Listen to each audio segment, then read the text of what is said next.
boys and girls, my name is Teacher Lisa, and today I'm going to introduce you to an easy home activity called handprint measuring.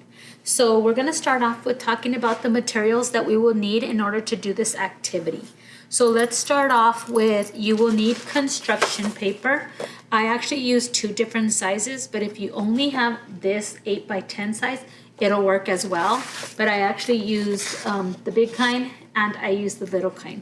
So if you don't have the big kind, then I'll show you what you can do with you just having the little one.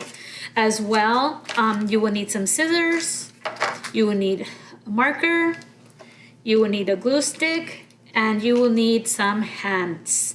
So personally, I just use my hand because I don't have any children around me, but you would need your child's hand.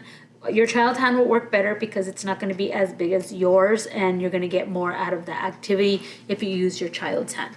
So the reason it's called handprint measuring is because what we're going to do is you are going to trace your child's hands onto the construction paper, as I did to mine.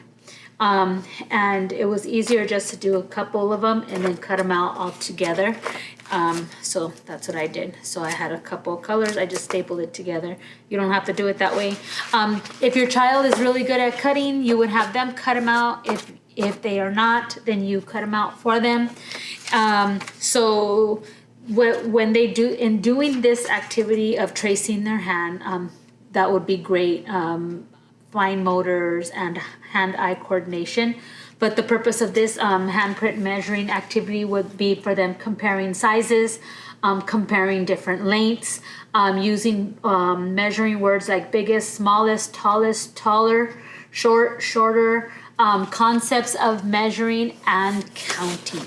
So what I did was, the reason I used the longer one was because I cut it down the middle and I glued them together to make one long strip. Because what you're going to do is, after you trace their hand and cut them out, you are going to cut your large construction paper in half and glue it together.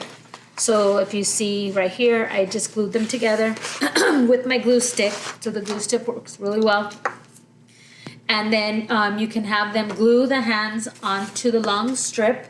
And this, instead of using a tape measure, instead of using a ruler, we are going to do handprint measuring. So you can have them use this to measure anything in the house. You can actually have them use this to measure their brother, to measure you, to measure the trash can in the kitchen. So you would have them take this handprint measure and put it against the trash, and then you'll see, okay, so this is how tall it is. It is 1, 2.5, almost 3 handprints. So that is 3 handprints tall.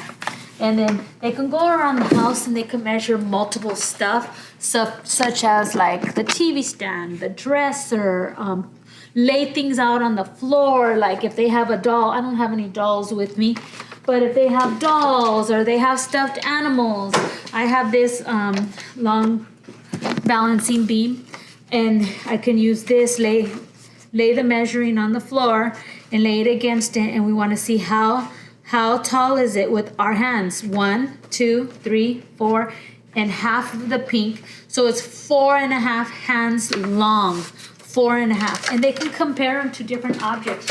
Okay, so the trash can had 2 hands, and the balance beam had 4 hands. Which one was longer? Which one was taller? Which one was shorter? Which one was smaller?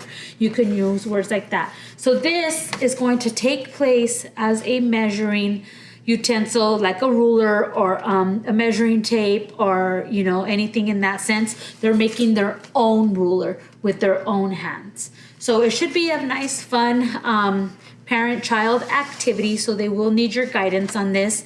And like I said, they're going to use, they're going to compare sizes, compare lengths, use measuring words like biggest, smallest, smaller, taller, tallest, concepts of measurement and counting, because they're going to count the hands as they go.